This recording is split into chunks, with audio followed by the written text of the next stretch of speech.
If you're a founder, you know that fundraising is a big part of the job. What you might not know is that Carta is there to help. Carta's new fundraising suite provides startups of all stages the best tools and support to easily issue safes, accurately forecast dilution, and quickly close funding rounds. Save time, money, and make your next round your best yet.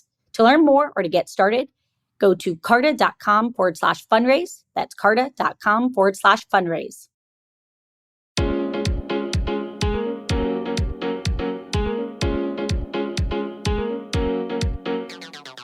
Welcome to Inc. for Starters with Alexa Von Tobel. I'm Alexa, a serial entrepreneur myself and founder and managing partner of Inspired Capital, a venture firm that backs fearless founders who are solving some of the biggest challenges facing humanity.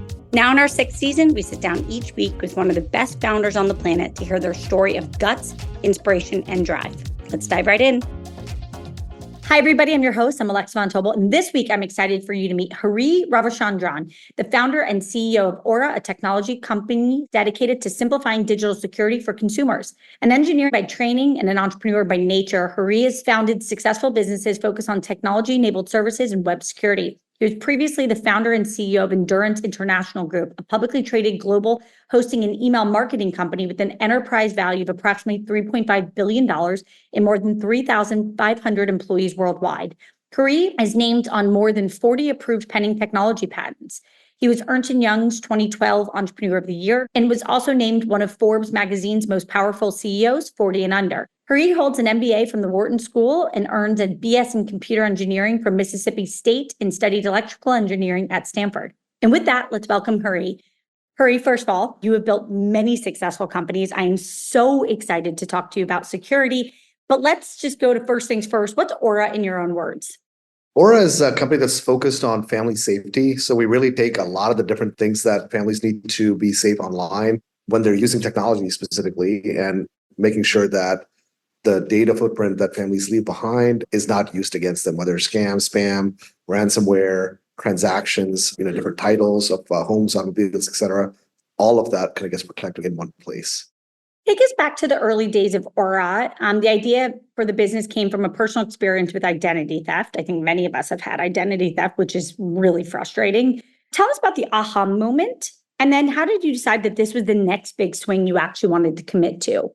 Yeah, so, I think about 2014-15 timeframe, I think we were doing some sort of a financing event, and my credit score had dipped quite a bit. It wasn't something I actively was monitoring at the time. And when I dug into it, there were a whole bunch of accounts on my credit that I had never seen before. I had no idea what they were. So I started digging into it a bit more, spent about 2 weeks. I figured at that time, it's 2014, 2015, there's got to be a piece of software I can just get and put on my devices and be done with it and make sure I was safe. But at the end of the 2 weeks, I actually ended up with a lot more questions than answers. You had no idea how big the blast radius was, what else had been impacted, had something affected potentially my kids' credits, et cetera.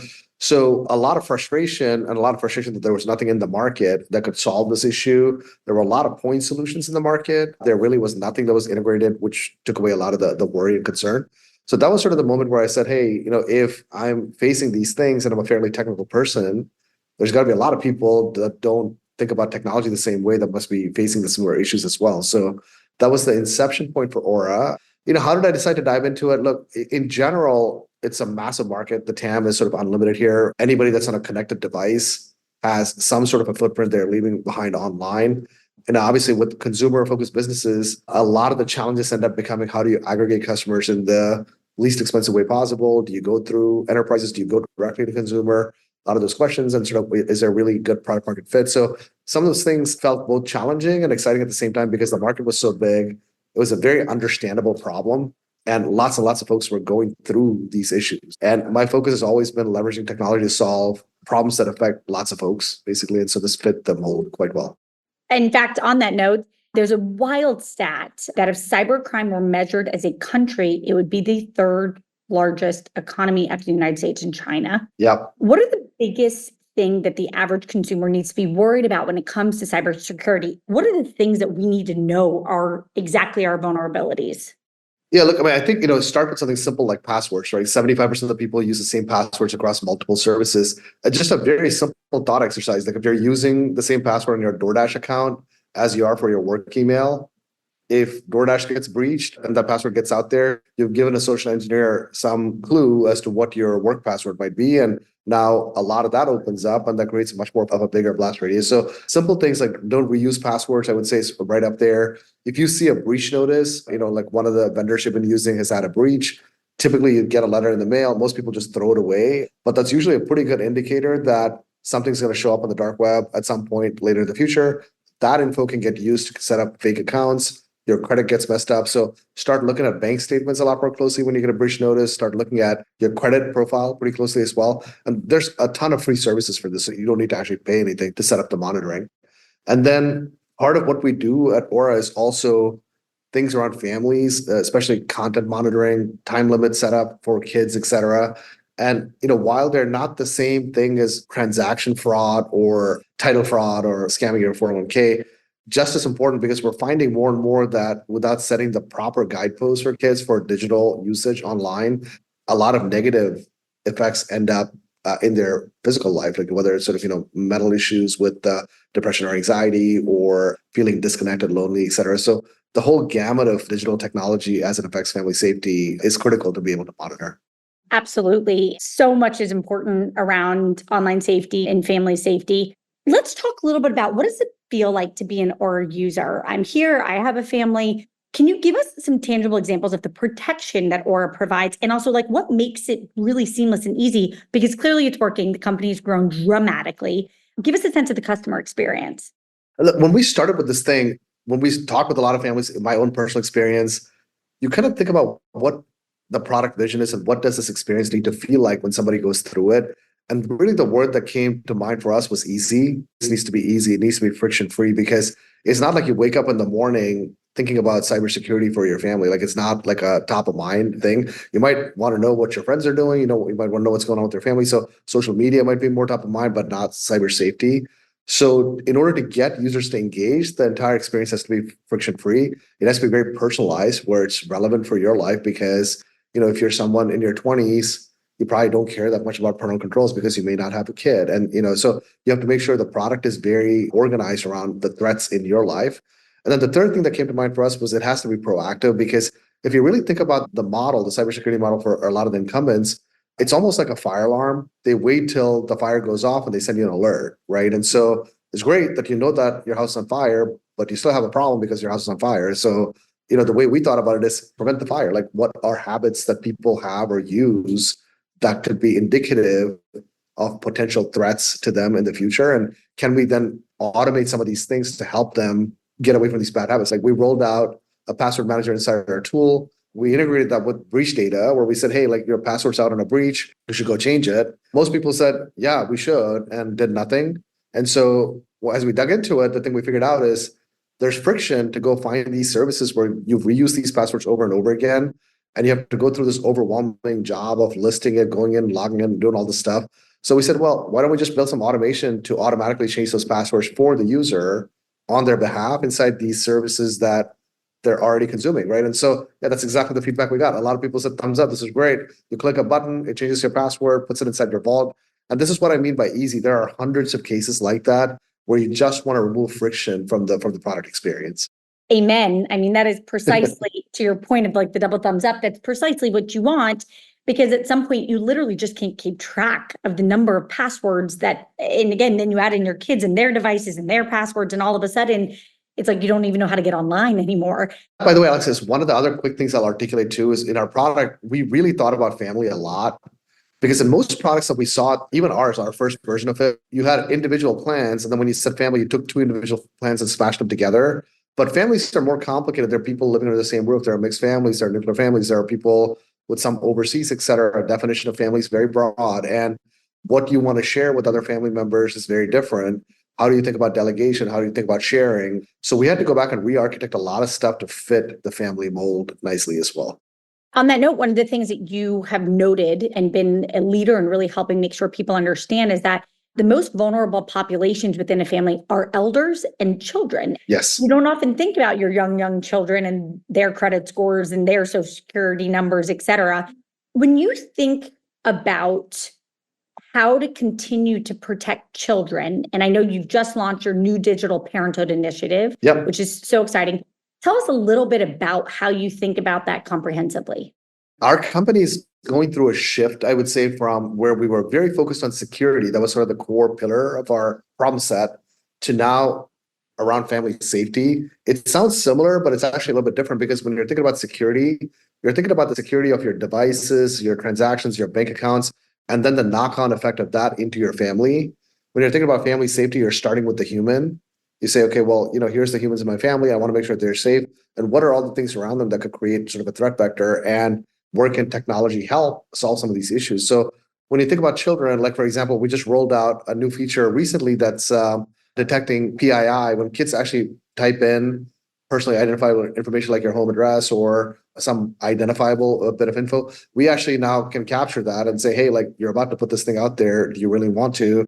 Make sure you check with your parents on it. So we kind of make that whole process super easy for the kid, right? So there are things like that where kids tend to be much more trusting that can impact the security of the family because now you don't want to give out a lot of your personal info externally. And then there's another whole set of safety issues that come from just overconsumption of devices, where we see children spending on average from our data, we see about 8 hours a day they're on their device, 8 hours out of a 16-hour waking period. That's 50% of the time you're on these devices. Parents really have no idea what they're doing on them. There's no real visibility into what's actually happening there. And so when we talk with a lot of families, the feedback we get is, well, what are they doing on the thing? Like, what's actually happening? Is it good? Is it bad? Is it, anything scary? Should I be concerned about it? Or is it this is the way it is for all the kids?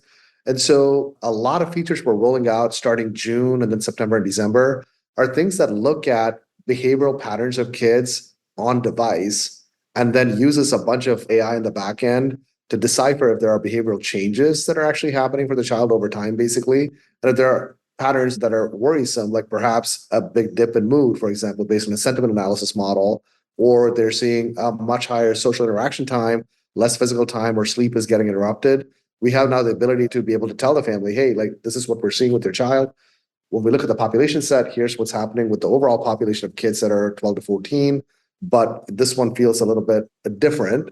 And it's something that's worth chatting with their child about. So really giving families a keyhole into what's happening in their kids' digital life is sort of a big part of the initiative. And then over time, we'll start to do similar stuff again for seniors as well. Like as a caregiver, there are a lot of problems you worry about for the seniors in your family. How do you make that process a little bit easier using technology? So when you subtly shift from security to family safety, now some of the things that you might not have thought about in the security context, you do think about in the family safety context. I love that, Hari, so much. If you want people out there right now to think of one or two sort of threats that everyone should just know is a scam, what is it? Just so that everyone listening takes away two really good pieces of advice. Yeah, look, I think typically, especially if you're in the senior population set, there's a very prevalent thing called a grandparent scam. So typically it's somebody that's calling that sounds a lot like a family member, it could be a grandkid, et cetera. And it ranges from, hey, like I'm in jail, I need some money to get out, or I'm in an accident, I got to pay somebody out, all the way to like people actually coming to your house to collect the cash for the scam. So we see that quite a bit. So, obviously if you're seeing a call that you think is a family member, maybe call them back if it seems like an unusual set of circumstances versus engaging right away within the call. And then I would say the biggest thing that came out last year that the FBI put out a report where I think we lost $12+ billion to cybercrime is this concept called pig butchering. It's a scam that's a long con. Basically, they don't effectively engage you with having to part with their money right away. They build up a relationship where it feels like you kind of build up trust with this person on the other side. You have a lot of engagement with them along the way. And eventually you could, turn into, oh, send me some money for a crypto thing I'm doing. I'll give you a bunch of money back. To the point where we've seen scams where you send them money, they actually generate more money for you for a while. And it feels like you're making money and then they take it all back and then you lose the whole bundle. So some of these can span out to like a year to 14 months. So even in trusted relationships, depending on where the relationship originated, like meaning you met this person online, you've never met them in the physical world, be hyper cautious because that is going around quite a bit as well. Wow. Well, again, why you need Aura. Let's talk a little bit about your business building skills. You've scaled to over 1 million members worldwide. You have grown more than 50% year over year. Those are big numbers to throw up in a very short period of time. How have you thought about go-to-market and how have you succeeded in building this consumer product? Yeah, look, you start with the customer problem, right? The problem we started with is the modern connected user looks very different than what the products in the market are, like that was built for the desktop era. And from our viewpoint, making sure that the product actually fits the problem was very important. So it's very much mobile first. It fits your life a whole lot better. And then when it kind of came to go to market, we really do it in two ways. We do it direct to consumer, where we actively provide our product for people that are searching, that already have a problem. We started with bottom funnel, which is high intent users that were actually looking for similar products, and how do you optimize keyword search, et cetera, all of the strategies you would do in a digital marketing type of setup. And then we actually started doing a lot of stuff mid funnel, which is leveraging more influencers and folks that can educate the market about what solutions they need in the marketplace. And recently, starting in January, we've started a brand campaign that's national television, CTV, linear, out of home. There, we had the good fortune of having Robert Downey Jr. joined our board. He became an investor. So we've been able to create a lot of content and copy with him as well. That kind of gets a bit more credibility for a small company like ours. And then we also found channel partners that are able to offer our product as a benefit to employees. So it's a voluntary benefit. If you go through open enrollment, many companies like big insurance companies and big tech companies offer our product up as a voluntary benefit to their employee base. So that was another way where we kind of got the good housekeeping seal of approval from the company.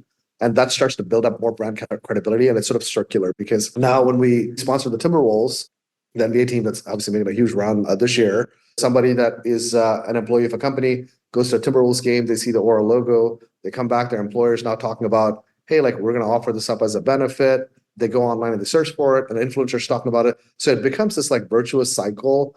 Takes a little while to get the momentum going, but it's very nonlinear. It's not like, oh, you do this, you get this much, you do this, you get this much. When they all sort of start to kind of go together, you get some magical compounding that starts working pretty nicely.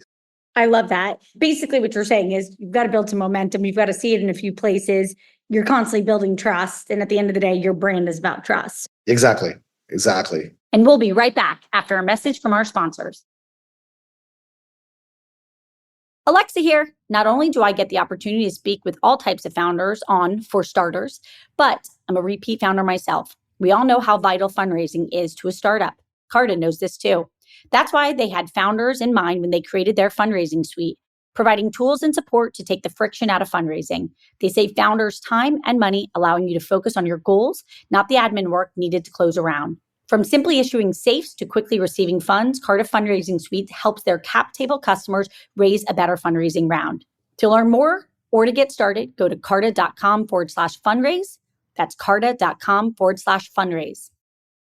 Hari, I want to transition a little bit to you. You grew up in India, and I always like to ask people, if you look back and you think about your childhood and something that stands out that almost feels like a direct line to helping you be so successful and a repeat entrepreneur, what would it be? What did your parents do growing up that really stands out?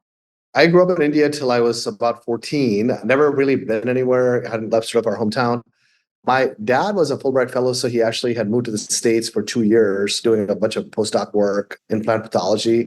Came back to India, decided that his kids needed to be in the US because it was the best place on the planet and it was a great land of opportunity. And the way his visa system worked, he actually couldn't come back to the US for 2 years. And he didn't want to give up the time. So he ended up enrolling me when I was 14 to this Rotary exchange program. And I ended up landing in Martinsburg, West Virginia, which could have been Mars for all I knew at that time. But on the way out, my dad said, look, like, your life will be better in the long term in this country, figure out a way never to come back. And that to me was a big pivotal moment. I was 14. Again, I didn't quite kind of connect the dots, but it kind of gave me a real understanding for opportunities that are given to you that may not be available to a lot of other people, and being really dogged about pursuing those and making sure that you're doing your very best to get the most back from the opportunity set. So I'd say that was a big thing. I'd say I also had the good fortune in the late 90s, I'd say 90, 96, 97 timeframe, where I was in grad school at Stanford and everybody was starting companies. It was like the beginning of the dot-com boom. So there was just so much energy sort of around me as well. Everybody was starting something new. I just got really sucked into it and I started the entrepreneurship journey, and it just has been so fulfilling that I've never wanted to look back to do anything else. I love that so much. You dropped out of your graduate program at Stanford to launch your first startup, Endurance International Group. What was the decision-making process that led you to decide to leave a place like Stanford? Again, given that education is something that almost like helps solidify and validate, but you still took that risk. So clearly risk-taking is something that's inherent. Tell us more. Yeah, it's really interesting. A lot of it is just getting caught up in the moment because 96, again, 97, so many companies were sort of like Yahoo had started up, Excite was starting up, Alta Vista, like all of these things were coming out of the valley at the time. And I just had this feeling that I need to go do something. Like, I don't know what the thing is. Like, I don't have an idea. I don't know what to build, but I just want to go do something. And that was sort of a very dominant feeling for me at the time. And so I thought about it much more simplistically than most people, which is, hey, like if I want to go do something and have the option value to do something, my monthly expenses were about $2,000 a month. And I said, well, as long as I can do the thing and make $2,000 a month, everything else is upside from there, right? So it was much more like bottoms up for me, where I said, all I really need to do is like do a thing that will generate $2,000 of income a month. And so I started a business that was initially a consulting business that then morphed into a hosting business. But the first year I was doing that, I think we made like $500,000 in revenue. And I was like, wow, like this is incredible. And then I learned a lot from that and kind of got better over time. But the switch for me was, it felt like this, again, back to that opportunity concept. It felt like this like amazing opportunity that I may never see in my life again, because there's just so much energy and so much things happening. I just wanted to be in it. Like I felt like I had no choice but to be in it. So it was a hard choice to jump into it with no savings and no safety net. But in this case, it did work out. I want to talk a little bit about you being a repeat entrepreneur. What have you learned that you took from the past to the future that helps make you a successful repeat entrepreneur? I think in my case, I was able to take stock of about 18, 19 years of my life where we kind of built this business. And when you look back on the journey, like you try to categorize, hey, what are things we did right and what are things we could do better on? The things we did right, I mean, we had good scale. We got a lot of strategy right. Like, there's a lot of positive things. On the negative side of it, I would say it was very clear that we had not spent a lot of time thinking about brand. I would say the last 4 years of my life there, we got away from product because we're a public company. We're thinking about, what does the investor think about this? How do we drive these numbers, et cetera?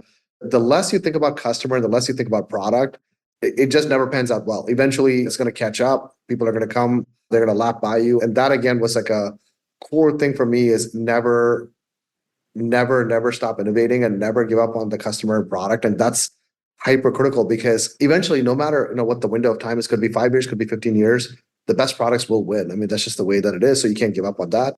And then the third thing I would say is more personal, which again, as a young person, I was 20 when I started the last company. As I was growing up with this company, a lot of life was about me. Like, it was very much me focused, which is, I'm building this thing. I'm going to build this management team. I'm going to have them do all the things I don't have time to do, right? It was very inwardly focused around me. And I remember this very vividly, which is our company had hit $750 million of annual revenue. We were in an offsite with the executive team. I was like grabbing drinks with our president. I said, hey, we really need to mobilize the team starting tomorrow about how to get the next $750 million of revenue. And he looked at me kind of confused. And I said, well, what are you thinking? And he said, you always just tell us what to do, right? Like you always just say, go do this, and then we do it. And so now you're going to come to us and say, go solve a problem. Like, we're not wired for that. That's not the way it is. And I remember thinking, oh my gosh, I made a huge mistake here. I didn't actually build a culture that can actually keep scaling. So that was a core tenet for Aura when we started it, which is we spend a lot of time making sure our senior team and our engineers and our product people, they own the problem. Like, if you can get your company to own the problem, that's half the solution. So I think, in my mind, it's spending a lot of time on that piece of it and getting away from having it be some sort of an ego thing for yourself, but you're actually building a thing that impacts lots of people, whether it's your customers, your shareholders, your employees, and really think about the best outcome for the thing you're building. And sometimes it may be that you're not the best person to run it, and that's okay, right? I mean, if you really have your priorities sort of organized the right way, the decisions are a lot easier, because you're not thinking about, oh, what's going to make me look good, what's going to make me the most money, but you're thinking about, okay, what's going to build the best thing that I know can give the most back to various stages of people, whether, they're employees or customers or investors. I love that. I love that so much. Being a founder is really stressful. You know that really, really well. I mean, I think the NVIDIA founder just made the point of like, if he could do it all over again, would he? And he was like, absolutely not. Yep. How do you manage stress? When you think about sort of life, there are different phases in life where you're over-indexed on one thing or the other. Like, you can't have balance all the time, right? So sometimes You're very focused on your family. Sometimes you're very focused on your friends. Sometimes you're very focused on work. But if you over-index to one thing so much like your work, where you give up the other things, even in a longer window, it doesn't balance out. Like in some ways, with my first business, I was so engrossed in it. I was working 24/7, wasn't spending a lot of time with friends or even with family. And I remember thinking at some point where, it just feels like you're on a continuous treadmill and you're chasing something that never seems to quite get there, and you forget that you're on this journey. So like I've never had the illusion that you have to be in a balanced state all the time. But the realization I came to is you can be out of sync for a little time, like maybe it's 6 months or maybe it's 9 months, maybe a year. But then the next year, you got to kind of make up for that by spending more time on the thing that you kind of, gave up ground on.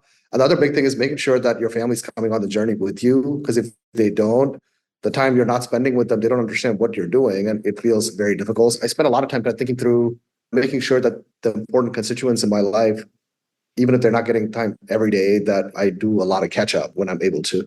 I understand that one well. I'm going to move to a quick fire round. First thing that comes to your mind, give us the answer. What is an interview question you like to ask to really get to know somebody?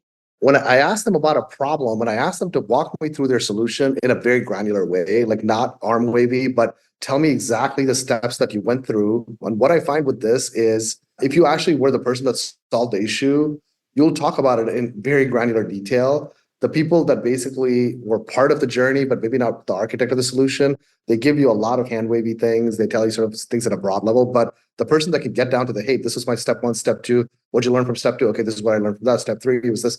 I find that to be quite helpful during interviews. I love it. I once had a mentor that says, listen to the level of detail somebody talks in. If they can talk in an extreme amount of detail, they know what they're talking about. Usually, yes, absolutely, yeah. What is a quote or mantra that you have read or have in your head that kind of is like on the carousel of your mind over and over? My last company was called Endurance. The Endurance was actually the name of the Ernest Shackleton's ship that went through the big adventure. There's lots of shows about it now in different places. He had a quote that said, "Fortitude Kimus," which was basically, with endurance comes good fortune. And I thought that was always something amazing and special. And I think I have some carvings of that in my house as well. So that always sticks in my head. I love that a lot. When you think about a book of any kind, it can be a business book, a poet book, whatever it can be, that has really left a dent on you, what is it? There's a book called A Beginner Mind, Zen Mind, which I have loved for quite a while. I very much enjoyed it because it's this concept of going into everything with an open mind.